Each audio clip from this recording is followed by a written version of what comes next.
আলাইকুম, কি অবস্থা সবার, কেমন আছেন? এই তো আমরা গত রাতেই বাড়ি থেকে রওনা হয়েছিলাম ঢাকার উদ্দেশ্যে। তো সকালবেলা এসে পৌঁছাইছি, আসার সময় আসলে অনেক কিছু নিয়ে আসছি। আর গ্রামে কিন্তু অনেক কিছু পাওয়া যায় নিয়ে আসার মতো, কিন্তু আসলে আনতে কষ্ট হয় দেখে আনা হয় না।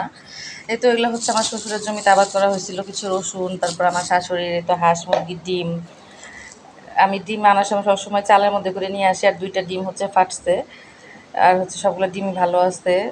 চালের মধ্যে নিয়ে আসলে আসলে অতটা ভাঙে না, যেহেতু চালের তারপরেও যদি চাল ছাড়া নিয়ে আসতাম তাহলে কিন্তু ডিম মনে হয় আমার একটাও থাকতো না। এগুলো আমার শাশুড়ি হাঁসের ডিম, মুরগির ডিম। আর যেহেতু ডিম খুব পছন্দ করে এর জন্য নিয়ে আসছে। আর এগুলো ঘরে ছিল, আর যাওয়ার পরে তো প্রচুর ডিম সিদ্ধ করে খাওয়া হয়েছে, এর জন্য কম ছিল, এগুলোই ছিল নিয়ে আসছি। মোট এখানে 16টার মতো ডিম আছে। আর তো এবার যেহেতু প্রথম পেঁয়াজ আবাদ করছে, এই জন্য অনেকগুলো পেঁয়াজ নিয়ে আসছি।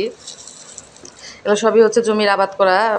আমি ভাবতেছি এই পেঁয়াজগুলো কতদিনে খাবো, কারণ যে পেঁয়াজ ছোট সংসার অত কিন্তু লাগে না, অনেক দিন চলে যাবে পেঁয়াজগুলা।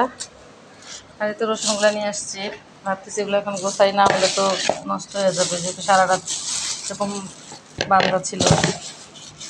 গ্রামে কিন্তু অনেক কিছু পাওয়া যায়, আর সব কিছুর দাম অনেক কম থাকে, নিয়ে আসাটা কষ্ট, এর জন্যই ওইভাবে নিয়ে আসা হয় না।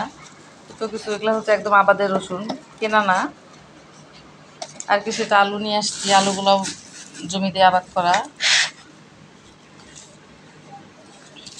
এগুলো গোছাইতে হবে, মাত্র সব কিছু বস্তা থেকে ঢালছি, এখন এগুলো গোছাই নাই। আর আমার শ্বশুর কিছু বাজার থেকে তো পটল কিনে দিচ্ছে, পটলগুলোকেও ভাবতেছি একটু বের করে রাখি, কারণ গরমে যদি সিদ্ধ হয়ে যাবে, পাইকা যাবে। কিছু পটল নিয়ে আসলাম। এবার সবজি তেমন আনতে পারি নাই, কারণ গরমের মধ্যে আসলে এভাবে আনা হয় নাই। অন্যবার বেশি নিয়ে আসি। মাংস নিয়ে আসছি কিছু, মাংসগুলো ফ্রিজে রাখা হয়েছে। আর তোমার শাশুড়ি হাতে কিছু শুটকি মাছ দিতে।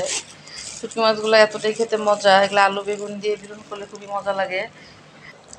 এই তো এগুলো হাতে করা শুটকি, এর আগেও কিছু দিচ্ছে, ওগুলোও আছে, আবার এবার দিয়ে দিছে। আমার বাসায় কিন্তু শুটকিটা খুবই পছন্দ করে।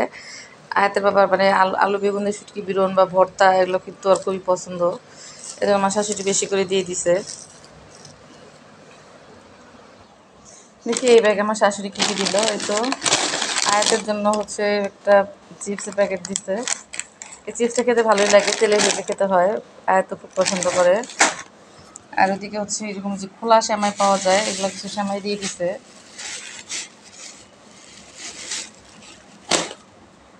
এগুলো কিন্তু আমি কোনোটাই নিজে থেকে নিয়ে আসি নাই, আমার শাশুড়ি সব কিছু প্যাকেট করে দিচ্ছে, তাদের যেটা দিতে ইচ্ছা করে। আমি আসলে কখনো কোনো কিছু চাই নিয়ে আসি না যে আমাকে এটা দেন সেটা দেন, ওনারা ওনাদের সংসার থেকে যেটা পারে সেটাই দিয়ে দেয়। এই তো 2 প্যাকেট সেমাই দিছে, ও আর কিছু শুকনা মরিচ দিয়ে দিছে। আর ও আয়াত বিরিয়ানি খাইতে চাইছিল, তাই বিরিয়ানি মশলা নিয়ে এসেছিল, সময় হয়নি রান্না করার, তাই মশলার প্যাকেটটাও দিয়ে দিছে। এই তো এই ছিল আমার আজকের শ্বশুরবাড়ি থেকে নিয়ে আসা ভালোবাসা। আজকে ভিডিও পর্যন্ত, সবাই ভালো থাকবে।